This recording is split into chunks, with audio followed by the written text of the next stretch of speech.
নিরুপায় ছিল। ওহো, এই গল্পটা বলেছে বুঝি? কিসের গল্প? তুমি কি গল্প বলছো? যেটা সত্যি ও সেটাই আমি শুনিয়েছে। কুশের নামে একটা পলিসি ছিল, যেটা নমিনি ছিল ওর বউ। আরে বাবা, সেই পলিসি তো আমার হাতেই করিয়েছিল। হ্যাঁ, তারপর কুশ তার ব্যবসার কাজের জন্য বাইরে যায়, আর তখনই তখনই ও স্ত্রীর নামে একটা জাল সার্টিফিকেট বার করে সমস্ত টাকা নিজের নামে করে নেয়। কি এই গল্প তো?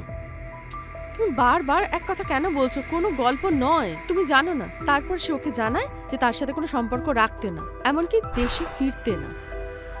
আর মেয়েটা মার্ডারটা সেটা কে করলো? মেয়েটি বাজের সঙ্গে মেলামেশা করত। আর তাছাড়া কুশ তো তখন দেশেই ছিল না। তোমার কুশকে তুমি এখনো চিনে উঠতে পারোনি মালিনী ব্যানার্জি। কৌস্তব সেনগুপ্ত আমার কাছে এসে পলিসি করায় আমাকে দিয়ে। এই যে দেখছো এত বড় ব্যবসা বাণিজ্য,